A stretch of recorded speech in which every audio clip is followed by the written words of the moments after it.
throughout smooth projective variety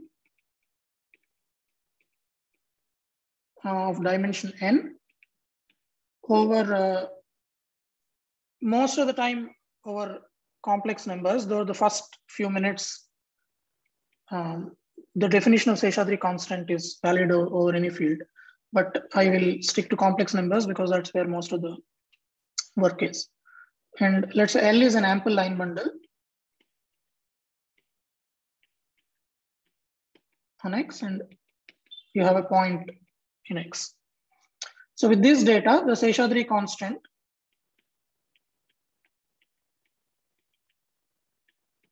of L at X, so this is the terminology. I'll define it first and then we'll look at some properties and the motivation for defining this. And this is typically denoted by this symbol, epsilon XLX. And when the variety is clear from the context, we'll simply call this epsilon LX. This is by definition infimum over all curves containing the point C of this rational number, of these rational numbers. So here, infimum over all curves containing X. Okay, actually, it is enough to look at irreducible and reduced curves. So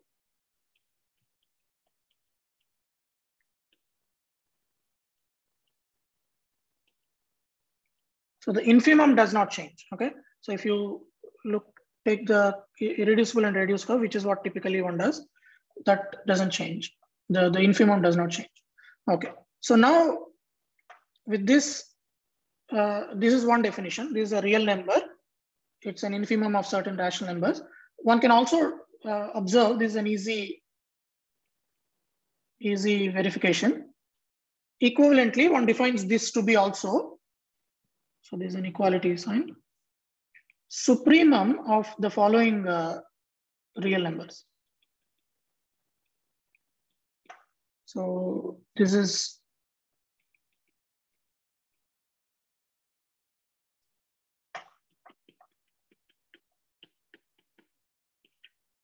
or ample. So either of them will give the same supremum. Here I should define what is pi. Pi is the blow up of X at X. And E is the exceptional divisor.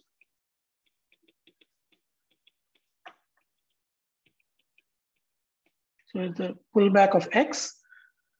So there are two ways of defining this. This happens to be they're actually equal to each other.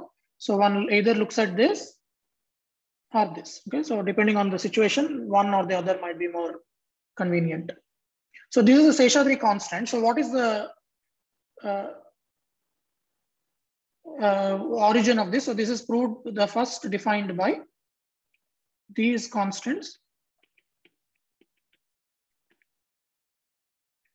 were first defined by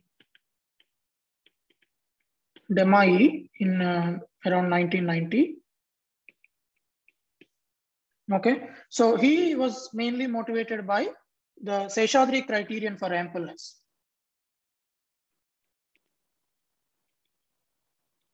Which is a version of the criterion that comes from Nakai's criterion. It simply says that in the language that we now define Seshadri in terms of Seshadri constants, it says that L is ample if and only if the Seshadri constants are all positive. Of course, I put nef here, ample here, but I should really define them for any nef line bundle. So one defines these for nef, and then of course these numbers can be 0, but L is ample if and only if the Seshadri constants are all positive. So that is the Seshadri criterion, which predates this quite by many years. So this is in 1960s. Okay, but of course this is not phrased in this language. But after Demai proved Seshadri constants, this is the way we write this. And he was motivated by generation of jets, and in particular, he was interested in Fujita conjecture. So let me motivate that. First, I'll make a simple remark here. Remark is that, so if you look at the second definition here, so wherever the supremum is achieved, so if epsilon is epsilon XLX, then we know that pi upper star L minus epsilon E is nef, because nefness is a closed condition. So for the supremum, this will be true if epsilon is the supremum. So that in particular means pi upper star L minus EE epsilon E, nth intersection number is non-negative, which of course means that epsilon L is less than or equal to L power n, which in turn implies epsilon is less than or equal to nth root of L power n. So in general, if L is ample, then we have epsilon XLX is a real number in this interval. Okay, so it is positive by the criteria, Seshadri criterion, and it is of course bounded above by the nth root of L power n, which is an easy observation from the definition. Okay, so this is the range in which they live, and an interesting question in this area is to figure out what is the precise value, which is finding that is often difficult. So one tries to give some bounds on this. Okay, so I will now talk briefly about Desmais' motivation here.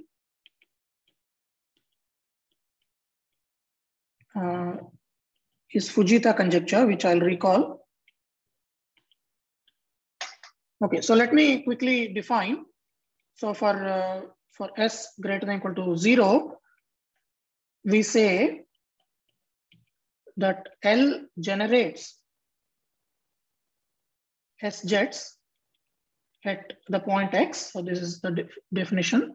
If this map, the natural map from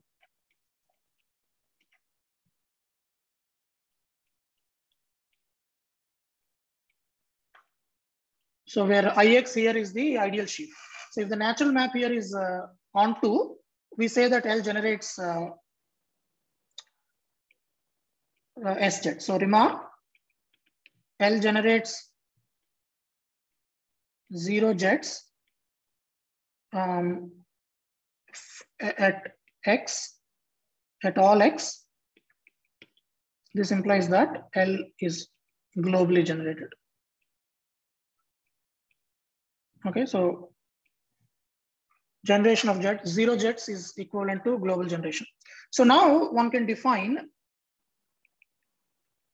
S of Lx to be the maximum of S such that L generates S jets at X. Okay, this is this is a finite number, and L generates S jets. So at some point it will stop. So the main result, the way that Desmais connected this to Seshadri constants in the same paper that he defined these constants, is he proved this equality. So limit k going to infinity.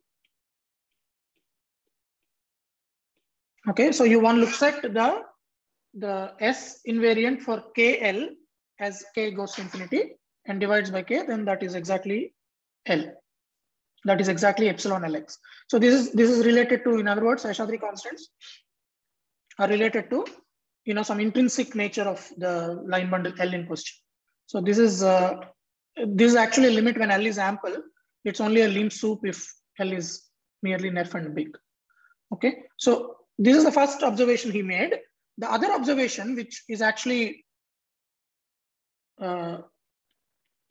related to the Fujita conjecture, is the following.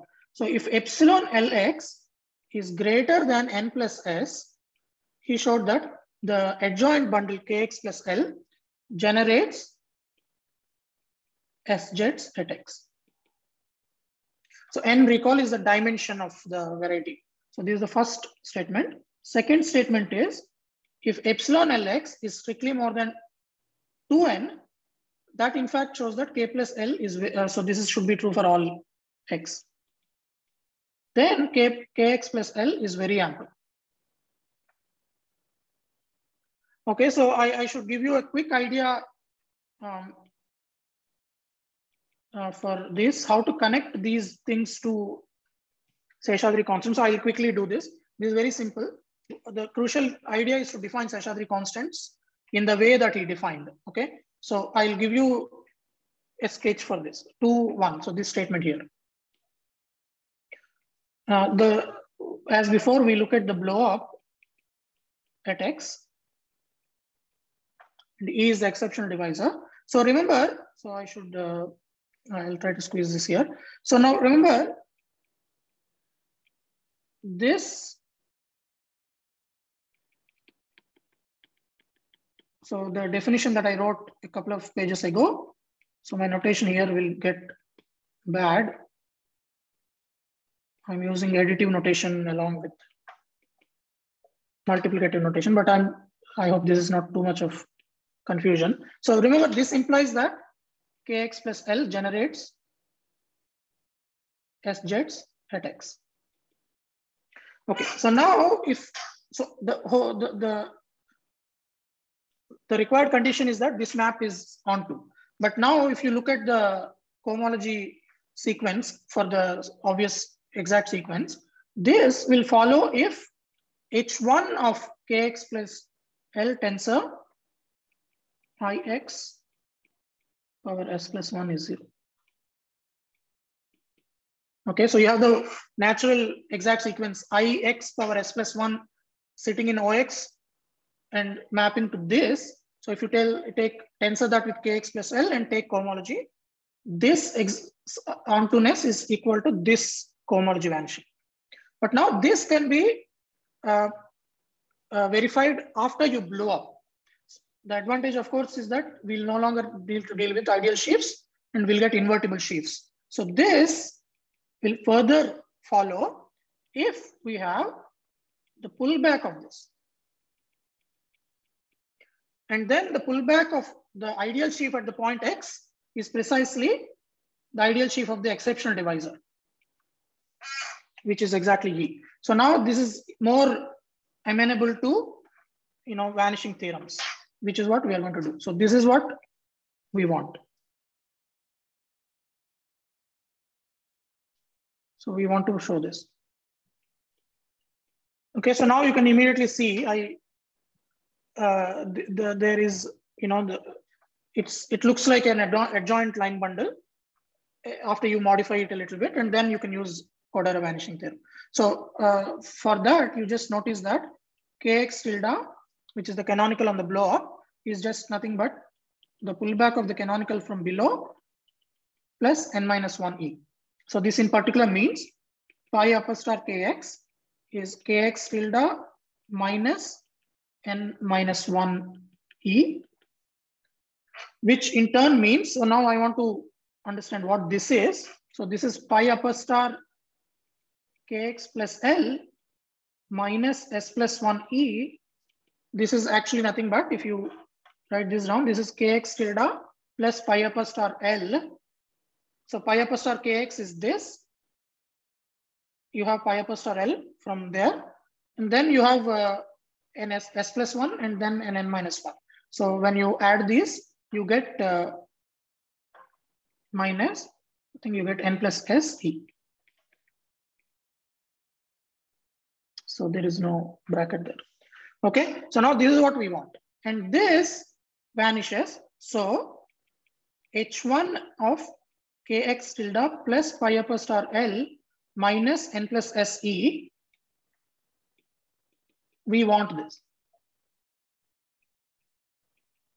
And now this looks, this is in the right, it looks in the correct form. So you have canonical plus some bundle. So this will follow if this is ample. So by Kodaira,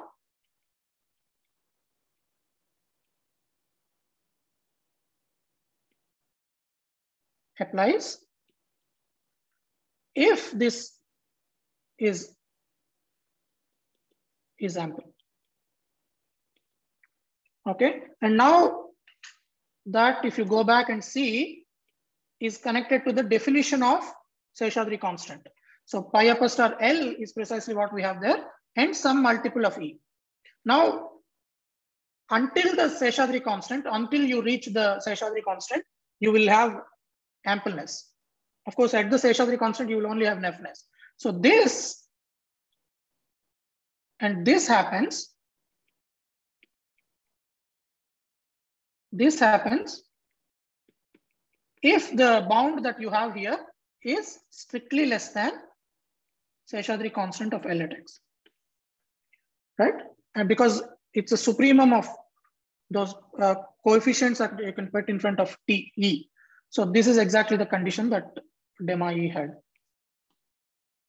Okay, so the Seshadri constant bigger than n plus s implies k plus s generates s jets at x. Okay, so this completes the sketch of the argument. And very similar argument, you have to do a little more for very ampleness, but that can also be written as a condition of this such maps, except that you have to take 2 points, and that gives you this 2n. Okay, you can work it out. So now a corollary of this theorem is, so I'll write this down, this is an immediate corollary. So x. Sorry, can I ask a question? Yeah, go ahead. So on the previous slide. Yeah. And okay. In number 2, instead of 2n, can you put n plus 2 there? In general, I don't think so. I mean, I don't think this very elementary argument will give you that. I mean, of course, you can put it when n is 2, but in general, I don't think this is. Yeah, so I'm not sure. I don't think so. Okay, thanks. Yeah. So the corollary that I want to now emphasize, which is the main result that he proved in the paper, is if you have this condition for all x, then kx plus L is globally generated. Sorry, this is not correct. So I should write it like this. K plus n plus 1 L is globally generated.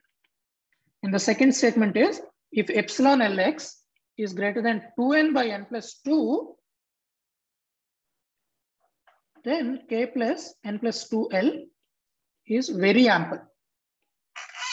Okay, and this is an immediate consequence of the theorem here. Once you observe that epsilon behaves well with multiples. So epsilon of 2L at x is twice epsilon of L at x. That is, I mean, you can use the first definition for this in terms of the ratios L dot C. So from that definition, you see this immediately. So you want to get k plus n plus 1 L globally generated. That means it should generate 0 jets at every point. That means you want this to be bigger than s equal to 0, but you have to divide by n plus 1 because you want it to be n plus L, n plus 1 times L. And similarly for very ample. Okay, so I hope this is clear. And these things are precisely what appear in the Fujita conjecture. So I should, Fujita conjecture. Fujita conjecture says that X smooth projective variety over C, L ample. The first dimension X is n. The first statement is that Kx plus n plus 1 L is globally generated. And the second statement is Kx plus n plus 2L is very ample. Okay, so essentially what Desmai showed is if you can prove these bounds, and this is true, important to note for all x. So essentially certain bounds on epsilon give Fujita conjecture. Okay, so this was his motivation, or one of the motivations in defining Seshadri constants. And there was, I mean, one was looking at this, but very soon it turned out that Seshadri constants do not satisfy these bounds. Okay, So I won't have time to explain this at all, but I'll write this down because it ties up to the questions that I'm trying to emphasize here. So Miranda showed very soon, I mean, it is early 90s again, given any positive real number delta, there exists XLX. So X is in fact a smooth rational surface.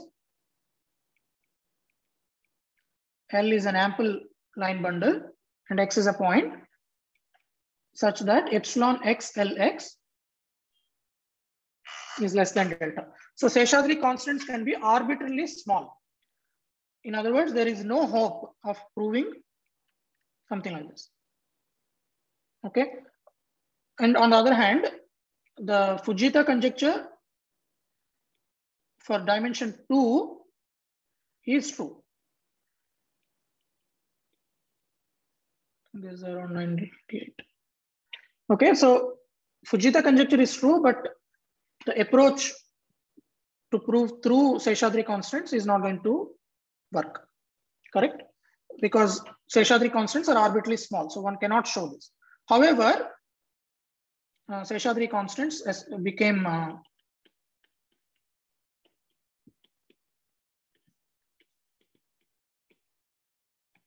okay, were studied, were interesting in their own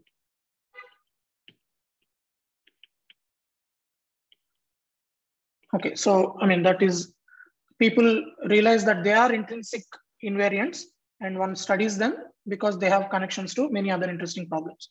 Okay, so I want to quickly give some examples and questions.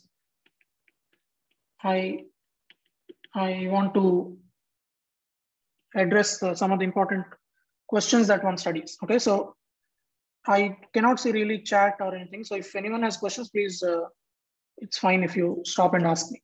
Okay. So one simple statement that I will first mention, this is a simple statement is, okay, so I'll write it as simple fact. A simple lemma is, if L is globally generated and ample, not just ample, but ample and globally generated, then epsilon Lx is greater than equal to x for all, greater than equal to 1 for all x. Okay, so this is a simple statement. So in general, Seshadri constants are always bounded above by 1, provided the bundle is globally generated. So now that is a strong assumption. So you don't want that assumption, but this is nevertheless true. Okay, so the second statement I want to make is, okay, so if you take x to be Pn, then very easy to see that if you take O1,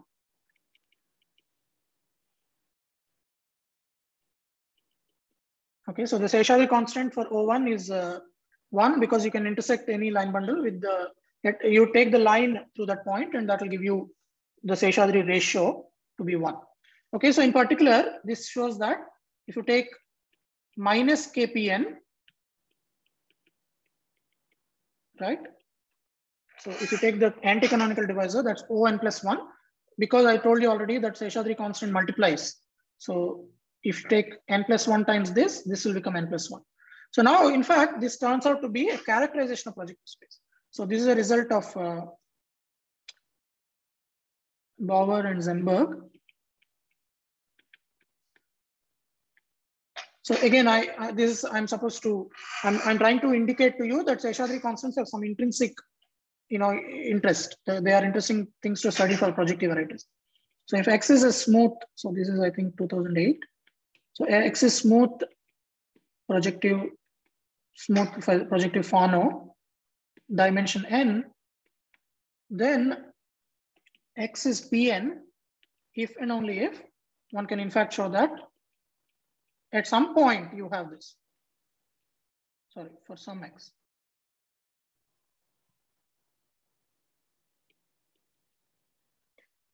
So this implication is trivial, of course, then it will be equal to n plus 1 for all X. But if you can check that it is at least n plus 1 for some point, you are forced to have that it is projective space. Okay. So again, I sort of selecting some specific results to indicate, you know, why these are intrinsically important. Okay, so I want to now introduce some terminology. So one defines this epsilon xl comma 1 to be supremum as you vary the point.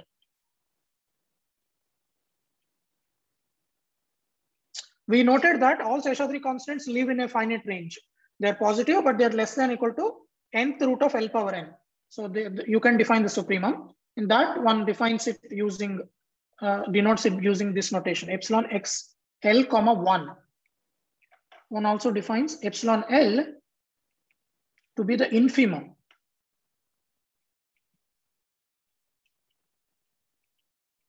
So you have infimum as you vary the points and the supremum as you vary the points.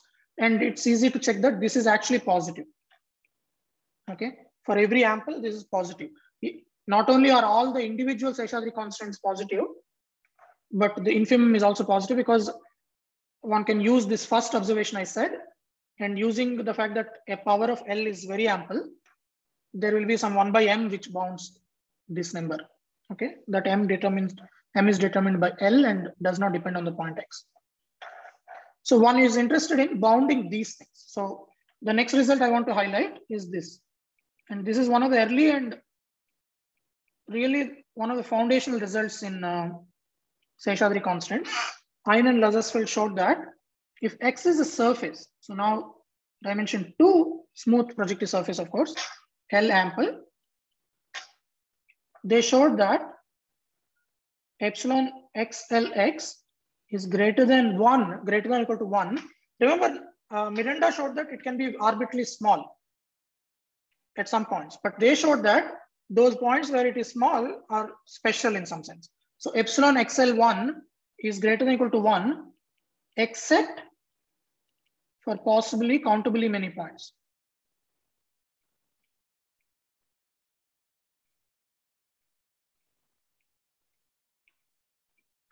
So you are allowed, I mean, it can happen that these are very small, arbitrarily small in fact, but that happens only in a countable set, at most a countable set. In fact, if L square is greater than or equal to 2, it happens only outside a finite set. It happens only in a finite set. So in particular, the supremum is, because the variety of course has uncountably many points. So the supremum is greater than or equal to 1. So then Lazarsfeld went on to ask if this is true in general in all dimensions. So that I will write as a question soon.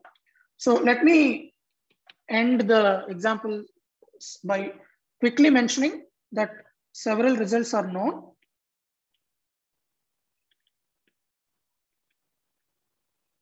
For abelian varieties, toric varieties. Okay, so there are, I mean, there's several cases. It's by no means an extensive list, exhaustive list, but several results on Seshadri constants are known. Okay, etc. I'll write. And in fact, most of the work is in the case of surfaces. So in each, I mean, there are several results. I don't want to, I will not write too many results.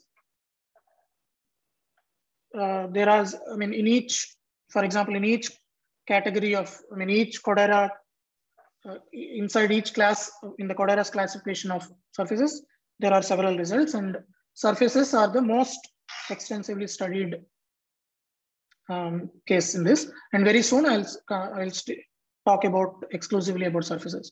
Okay, so just to give you some idea, some very brief examples. So one can take, let's say, smooth project hypersurface. So it is actually not difficult to show. Let me not say not difficult to show. It is known, I'll write. For a cubic surface, smooth cubic surface, the supremum of Seshadri constant is 3 by 2, This can be used, proved using some standard tangent plane argument and you giving some bounds on this. So this is Ito has done some work on toric varieties, which gives this. On the other hand, if you take, degree 5 hypersurface, here O1 has self-intersection 5, and this is of course a question that, so I'll not write quality. So this is an open question.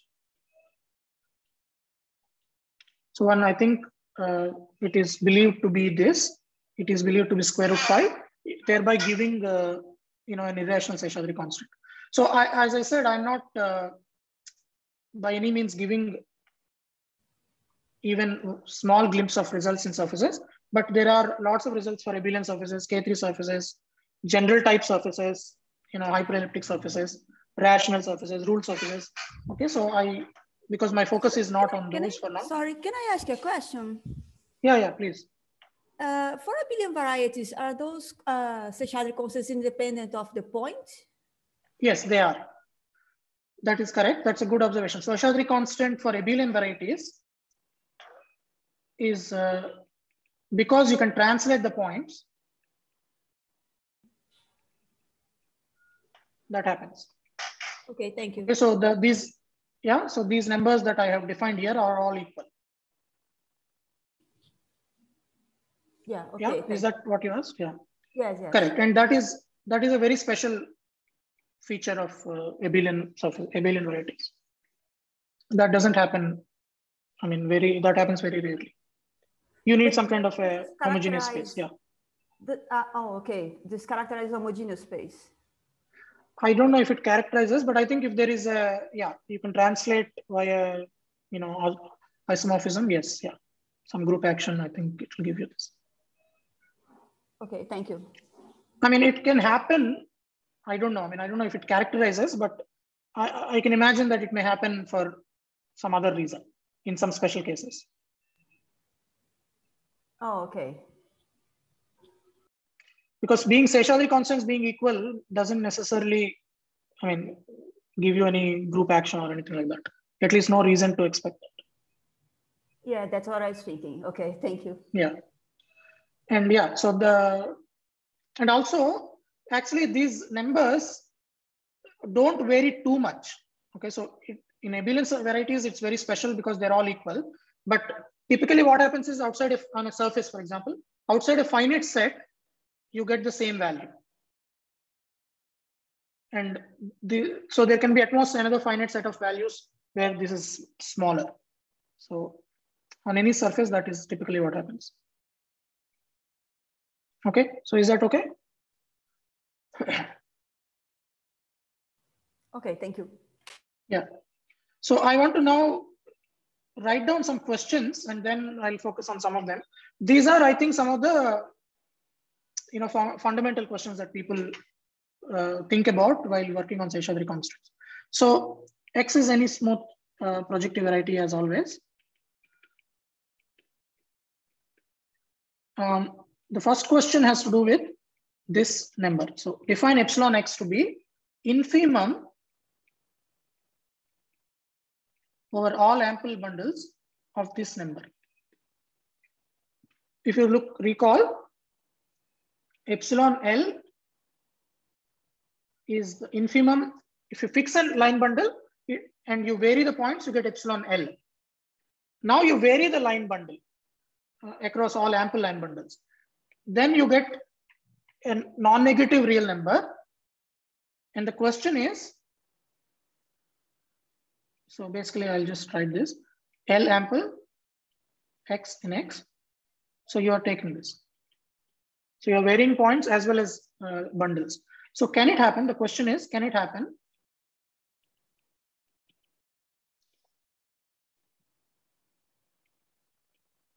For some variety. Okay, this question appeared in Demai's original paper where he defined Seshadri constant. He asked this question and we don't know the answer. I mean, we don't know of any example where this happens or any reason why it does not happen. So if not, can we bound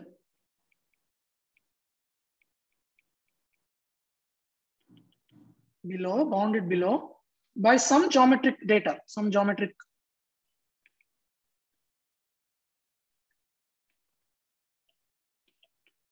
Okay, so this is an interesting question. So I don't think much is known about this. We don't know whether when it can be 0, I guess. I don't know if any reason why it need not be 0. Okay, so this is one of the questions that people think about. The other one is, so this is a question of Lazarsfeld. I suppose others, but it appeared in his positivity book. Is it true that, I mean, always does it hold? So remember, Ein Lazarsfeld showed this for surfaces.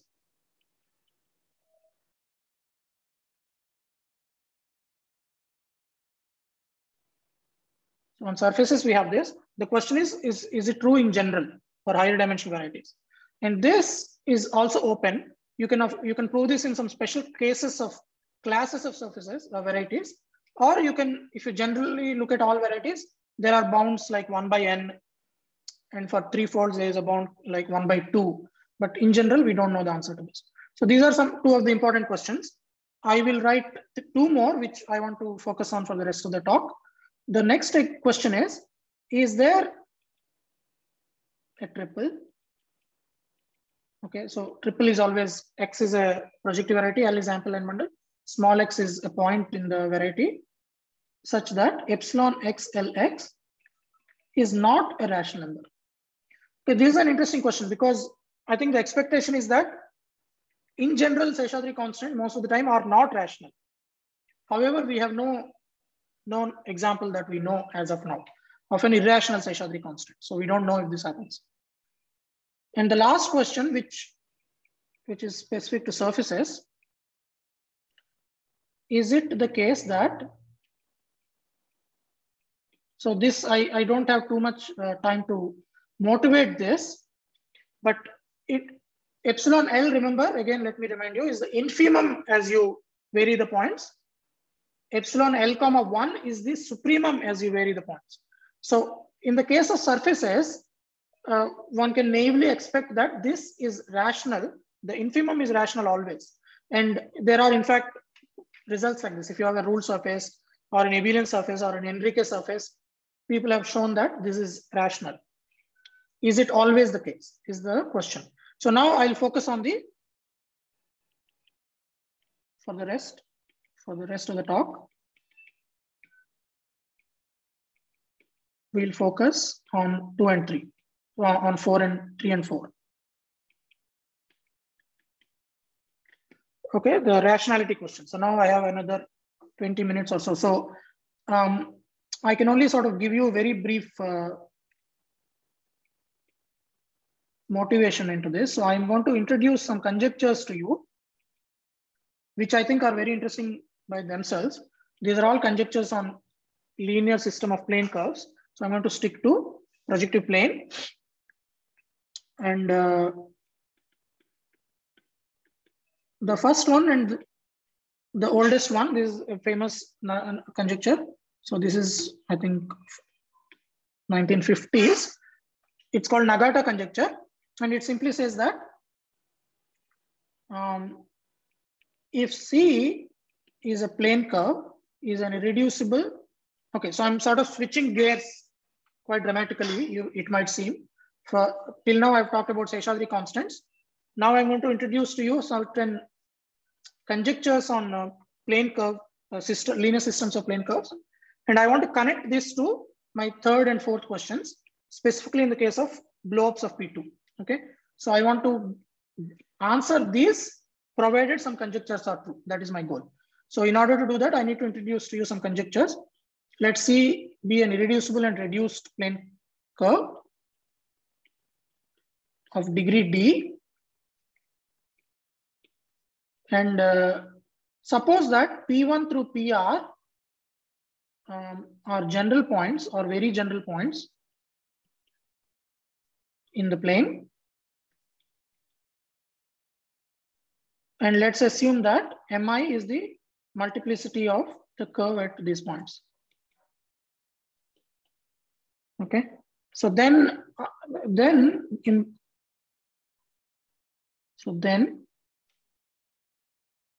Nagata says that D divided by summation mi 1 from R. So here I want to assume that R is at least 9. 1 by root R. Okay. So he is saying that if you have any irreducible curve passing through a certain number of general points, of course you want to assume that at least one of these points is on the curve, so that the denominator here is non-zero. Then the ratio, and if you think about this, this is exactly the kind of ratio that we have in the definition of Seshadri constants. D divided by summation mi is greater than or equal to 1 by root R. So this is Nagata conjecture. So now I will, and this is open except when R is a perfect square. For example, 9, 16, 25 and so on. Nagata himself proved this, and he used that to construct a counterexample to Hilbert's 14th question. However, in all other cases, starting with R equal to 10, this is open. So the next conjecture that I want to introduce is called SHGH conjecture. And this is named after 4 people who all independently formulated this, and they're all equivalent. So Segre in 61, Harborn in 86, Gimigliano in I think 87, Hershowitz in 89. Okay, so this is SHGH. Independently, they've all in fact given different formulations. They all happen to be, they're all equivalent. Okay. So I'm running out of time, so I can't really give you full details here. But this is supposed to be a generalization of Nagata, because Nagata is essentially, if you think about it, is a statement about non-emptiness or emptiness of a linear system. If you have certain integers with this property, or with the property that this is strictly less, Nagata is saying that that linear system is empty. So SHGH conjecture is a strengthening of that. In fact, precisely giving the dimension of a given linear system. Okay, so very quickly I'm going to fix this. Fix certain number. I mean, D and M1 through MR are non-negative integers, and let's work with very general points. Okay, so yeah, so and then I have to now choose what to highlight. So this is going to be linear system of plane curves of degree D passing through. So such that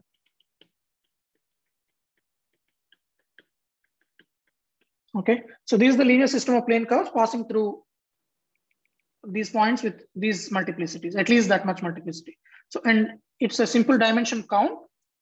To calculate the expected dimension, you start with the dimension of the linear system without any conditions, and then you subtract what normally you would expect to be the conditions imposed by this. Okay, so you remove each point. If the conditions are independent, each multiplicity mi point imposes this many conditions. Of course, this can often be bigger than the actual dimension can be bigger than the expected dimension. If you take conics through 2 general points with multiplicity 2, 2, this clearly has expected dimension 0. You can check this. Okay, this is a simple calculation. However, you can take the points are P1, P2, and you have the L line. So then 2L belongs to. Okay, so this is a non-empty linear system. Okay, so hence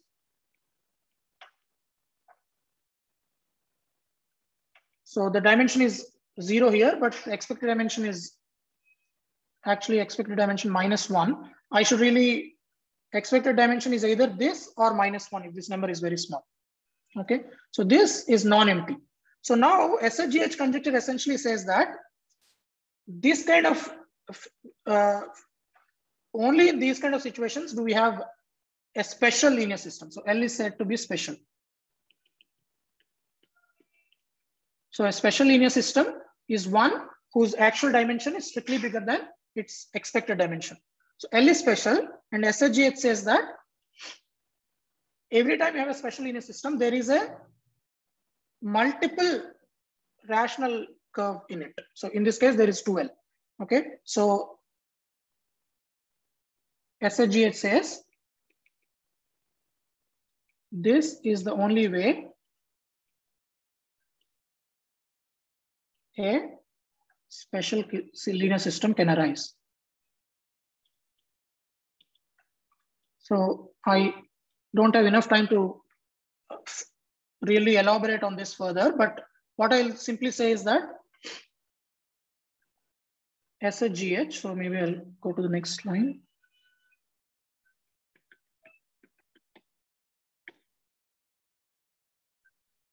Okay, so the version I want to write here is, let's say this is a blow up. So I'm sorry, I have to sort of go quickly here. Blow up of R, any general points. Okay, so there are two statements here. I don't need tilde. So SHGH conjecture is there are two statements to this. So if C inside X is an irreducible reduced curve of negative self-intersection, C square is negative, then C square is actually -1 and C is a smooth rational curve. So what is called a -1 curve or an exceptional curve of first kind. Okay, that is the first statement. And the second, statement of SHGH conjecture is, if D is a NF and effective divisor on X, then D is not special. So basically H naught D is actually equal to max of 0 .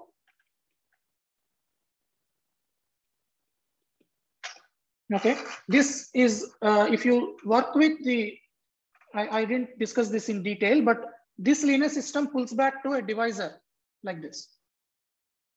Okay, so that divisor, the linear system below being special is the statement that this is strictly bigger. So this is that it is not special. So D is not special. So any NF divisor is not special. NF means it has no negative curves in its in its linear system, and negative curves must be like this. Okay, so that is the SHGH conjecture, and I will. There is something called weak SHGH conjecture, or -1 conjecture is just the statement 1.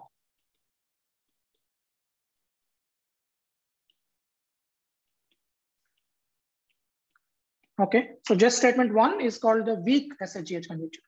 Okay, so so I have like 11 minutes left. So I should, there is also something called strong SHGH.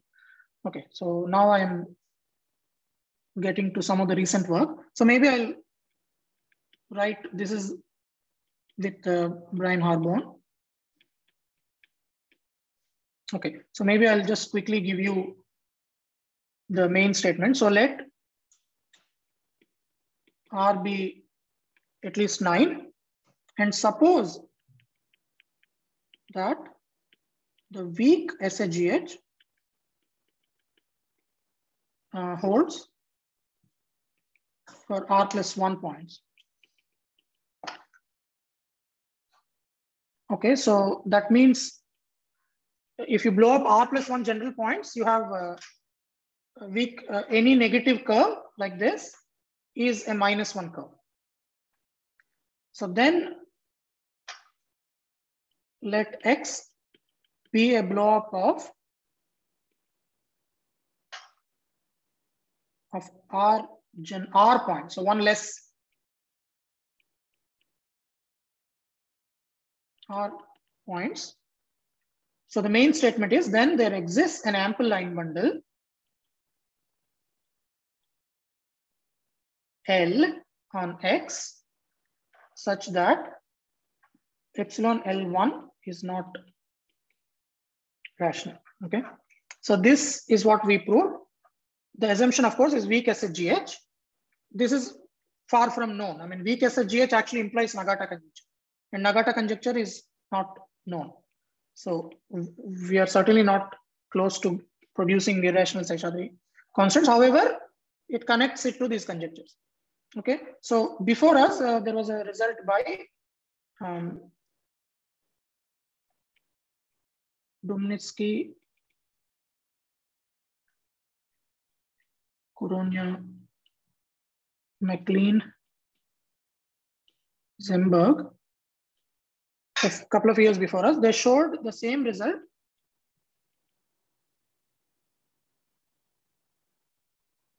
But they assumed that SHGH conjecture holds.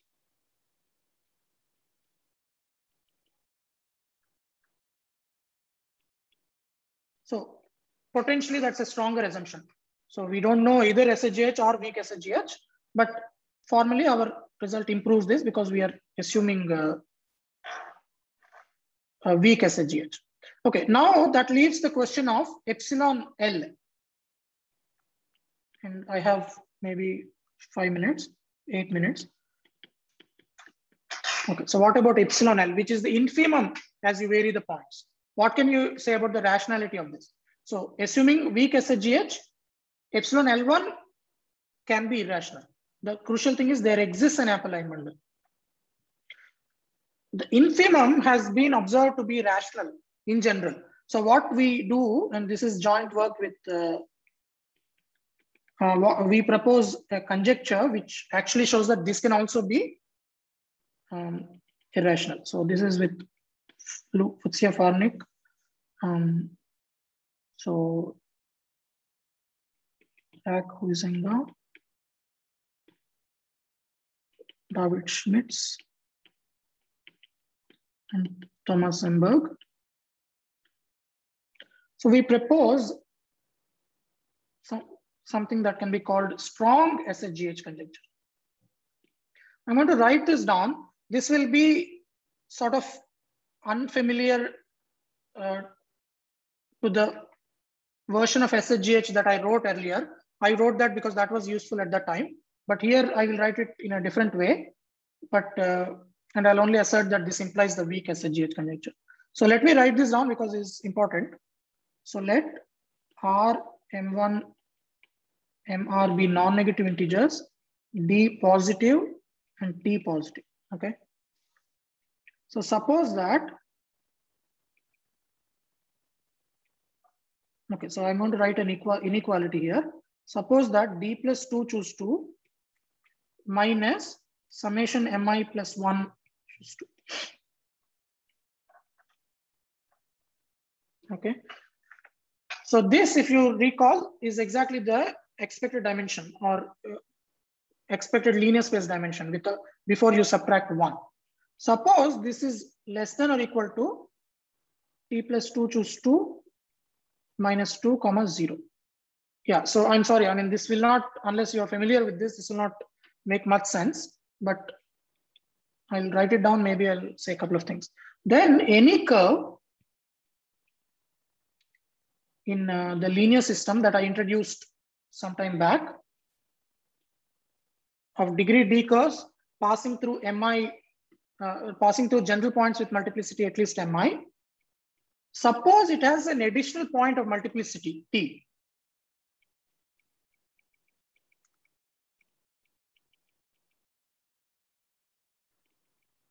Okay. Then, so any curve C, any curve in this linear system which has a point of multiplicity T is non-reduced. Okay, so this is, please think of this along the lines that I mentioned earlier. So here, any curve that, this is supposed to be empty. So the curve that is inside this is non-reduced. Okay, in fact, we can say more, it is a multiple of a -1 curve, but in particular, it is non-reduced. So now what we propose is we generalize this to higher multiplicities. Earlier we had t equal to 1 is the standard SHGH. So if you put t equal to 1, you get 0 here. So as long as you have, this is supposed to be empty, the linear system is supposed to be empty. So any curve that is there actually with multiplicity 1, that means there's no condition, right? That means any curve which exists inside this linear system is non-reduced. So we now generalize that to higher multiplicities. So if the linear system has any curve which has an unexpected singularity, so that is tantamount to doing this, because, and this -2 is because the multiplicity t point can vary. So it can be any point in P2. So the additional point must impose t plus 2 choose 2 minus 2 conditions. And if the dimension is less than that, you do not expect such a curve to exist. So if it exists, it must be non-reduced. Okay, so now what we prove, the theorem with Farnik, Huizenga, Schmitz, and Zemberg is that if strong SHGH is true,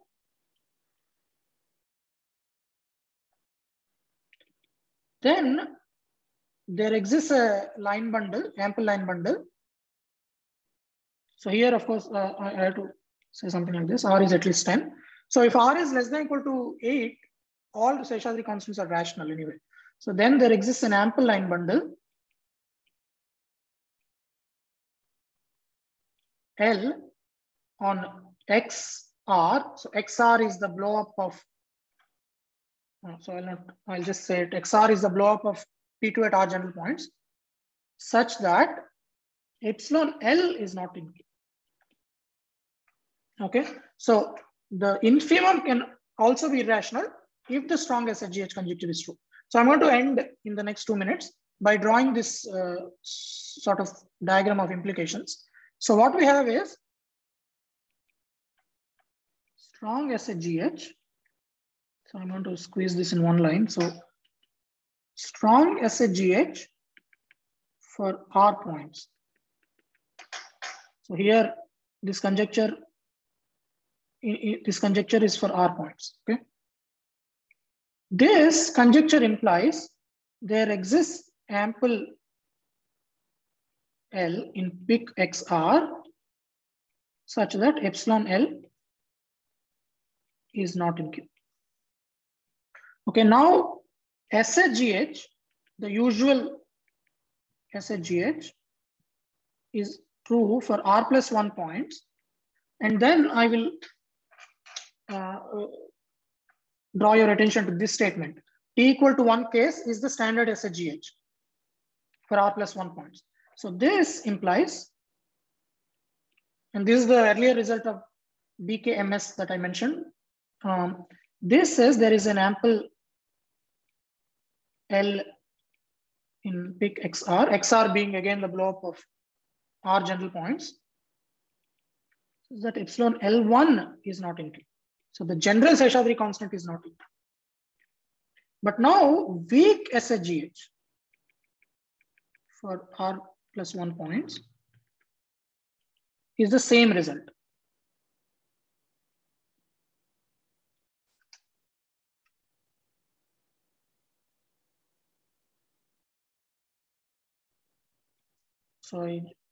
So this is the result I proved with Harmon. So this is the same result, except that we assume weak SHGH instead of SHGH. Okay, now I will complete this picture by writing this implication here. Okay, these implications are all trivial by the very nature of these conjectures, the way I stated them. This is also not difficult. One needs to do a little bit work, but one can show that weak SHGH implies Nagata conjecture. And now the question is, does this imply the same statement?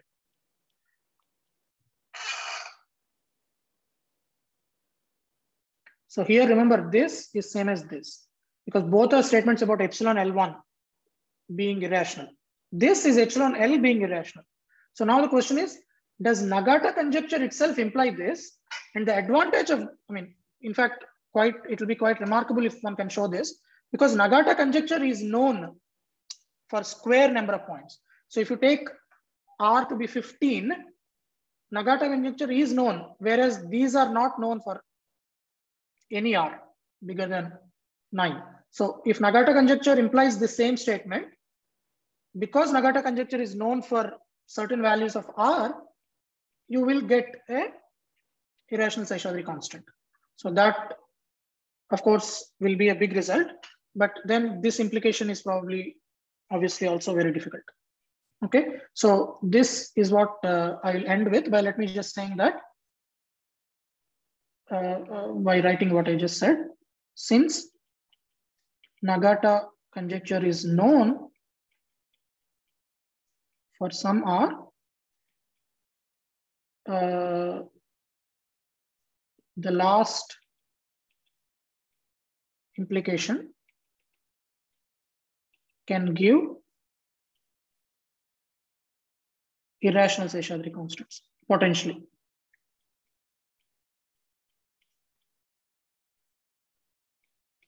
So the problem with all these results which have been proved is that these are not known. So these are not known. So these implications are known, but these are not known. This is known in some values of R, but this implication is not known. Okay, so that's where we are at. Okay, let me stop here. Thank you. Thank you very much, Krishna. It was a very good talk. Okay. If you have any questions, anybody, please go ahead.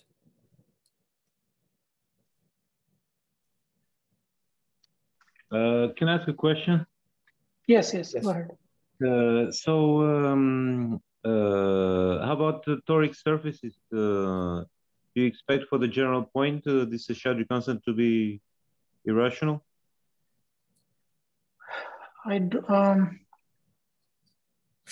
Yeah, so I don't know enough to say whether one expects it, but I believe so. I think they can be irrational, yes. Okay, so because I'm not so familiar with what's known for toric surfaces, I'm not completely sure. But in general, yes, that is correct. The expectation is that they are irrational. Okay, thanks. Any other questions?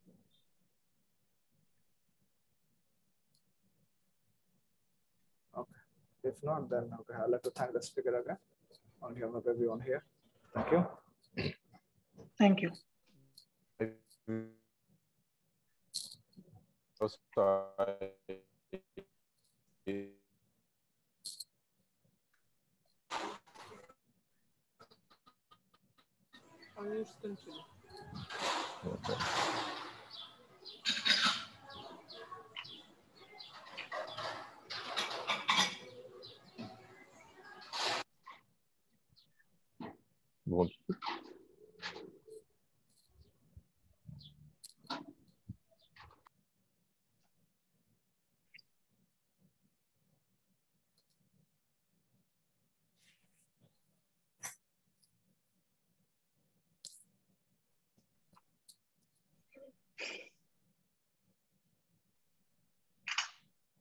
Nice seeing you, Tomek. Yeah, I was actually about to make a remark. I make this remark okay. maybe anyway. My internet connection is not very stable in this hotel. Because Juliana asked if Seshadri constant equal in every point implies homogeneity of the variety. And I think this is related to this question you mentioned about surfaces in P3. For example, for the quintic surface, we expect even that epsilon L is the square root of 5. I see. So even for special points. Yes. So we expect that there are no special points actually on a very general key. Okay. Quintic. Okay. So they are, of course, not homogeneous. Yeah. This would be an example of non-homogeneous with equal, but of course we don't know. The territory is much unexplored. Right. Even for blow-ups of P2, if we can, like the last result I talked about, our result which says that epsilon L is irrational, then I think every epsilon L is same. So again, that would be an example. Yeah, true. Okay. Okay. It was good to see you. Yeah, good to see you too. Bye. Okay, take care. Bye. Yeah, you too. Bye. Bye. Bye, Harshka. Nice seeing you. Bye. Have a nice Bye, time and take care. Yeah, yeah, you too. Take care. Yeah, bye. Krishna, will you share the notes you wrote? Yes, I can share it with you. I mean, I can send it to you. Can you send me an email? Yes, I'll send it to you by email. Yeah, sure. Thanks. Yeah. Yeah. So how is everybody? Your family is doing well? Your kids? Yeah, sure. Mm-hmm. Yeah, we are on a class trip with the middle daughter, but the others are also Okay, here. good. Yeah. So take care. It's very nice to see you. And again. you, how is it in India now?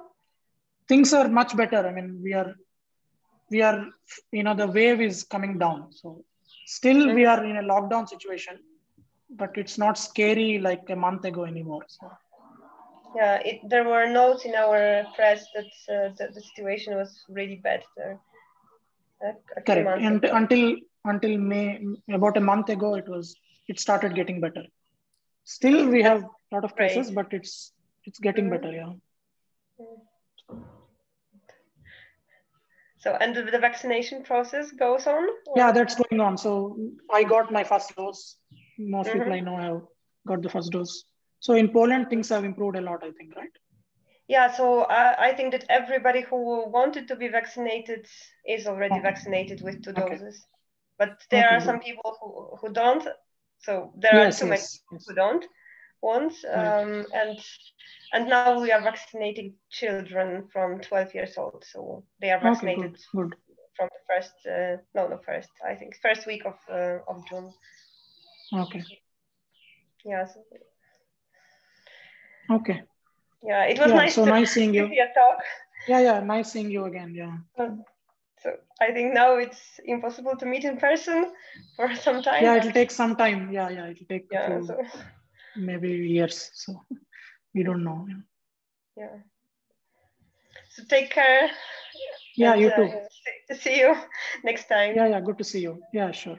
I'll send you the notes. Yeah. Bye. Yeah, thank you. Bye. Yeah, bye.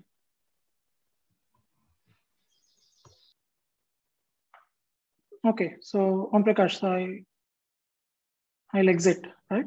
Yeah, okay, yeah, sure. Yeah, okay, bye. Bye. Bye.